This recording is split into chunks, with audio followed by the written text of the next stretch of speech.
Today on Rappler.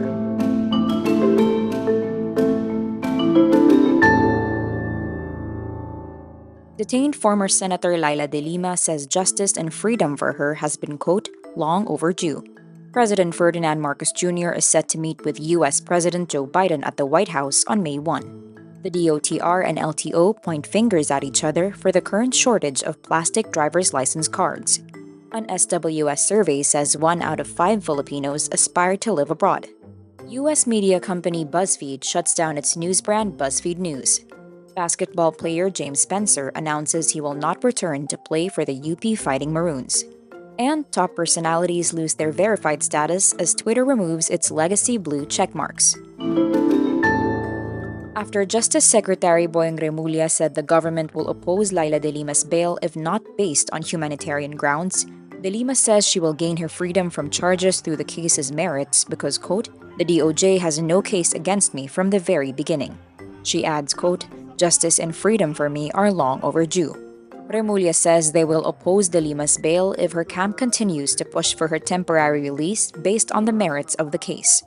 Remulla says he was, quote, agreeable to the bail for de Lima and remains supportive of the move so long as it would be based on a writ of habeas corpus petition. De Lima, one of the staunchest critics of former President Rodrigo Duterte's bloody drug war, has been in detention for over 6 years over drug-related charges filed against her under Duterte. So far, de Lima has been acquitted in 1 of 3 charges. U.S. President Joe Biden is set to meet with President Ferdinand Marcos Jr. on May 1 at the White House to discuss deepening economic cooperation and the Indo-Pacific.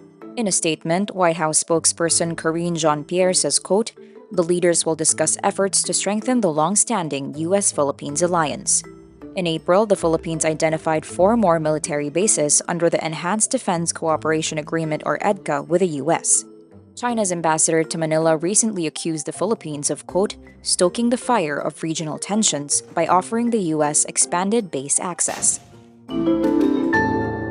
The Department of Transportation and Land Transportation Office point fingers at each other for the current shortage of plastic driver's license cards. This shortage forced the LTO to issue paper-based temporary licenses. The LTO estimates it only has around 147,000 plastic cards left, just enough to last until the end of April for LTO offices nationwide. To address this, the DOTR is considering purchasing a part of the total volume of cards needed even before the terms of reference for the procurement is fully evaluated. DOTR says it is already discussing with the Department of Budget and Management ways to, quote, expedite the purchase of the license cards. But LTO Chief Art Togade says DOTR issued an order that stopped them from procuring the cards on time, adding LTO already identified the level of inventory of plastic cards to be critical in November. Meantime, LTO is giving out temporary driver's licenses printed on paper, with a unique QR code that law enforcers can scan to authenticate the document.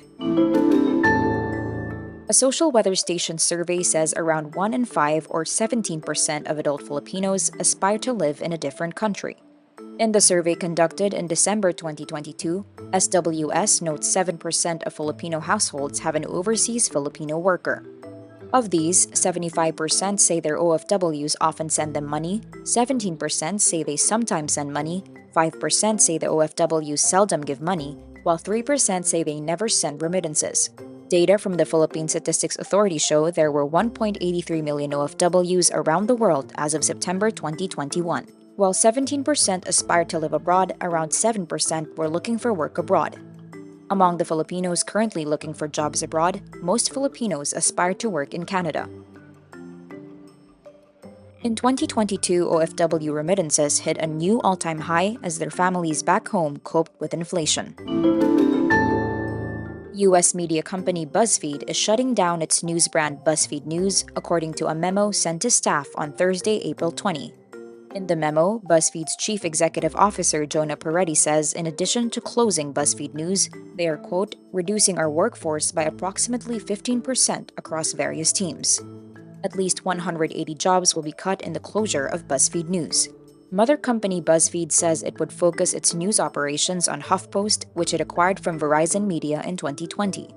Peretti says a tough economic situation contributed to the decision to close BuzzFeed News, but also admits poor business decisions led to the downfall of the news site. The company says it would be offering jobs to journalists affected by the layoffs in its surviving companies. Filipino-Australian basketball player James Spencer confirms he will not play in his final season of UAAP eligibility with the UP Fighting Maroons later this year. James makes an official announcement about his decision on social media and is now with the Dandenong Rangers in Australian semi-professional league NBL 1 South. In an interview with Rappler, James says he, quote, has got to move on, and indicates the decision was mutual between him and the UP men's basketball team. He adds he had the time of his life in his 4 years in the school. James also says he hopes to, quote, explore Asian roots once the season ends, in case a playing opportunity opens up in basketball leagues in Japan, Korea, or Taiwan. Twitter on Thursday, April 20, removes legacy blue checkmarks from user profiles, with famous people including pop icon Beyoncé and football star Cristiano Ronaldo losing their verified statuses.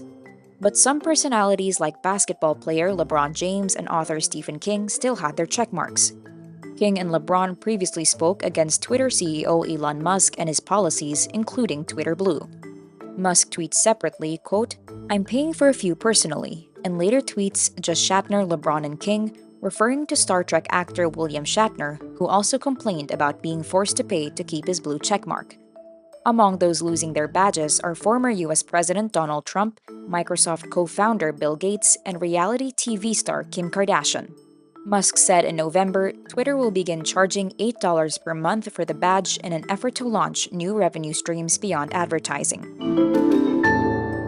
And that's today's wrap. I'm Nina Liu. Thank you for watching. Click the link below for the full story. Follow us on Rappler's YouTube, Facebook, Twitter, Instagram, and TikTok.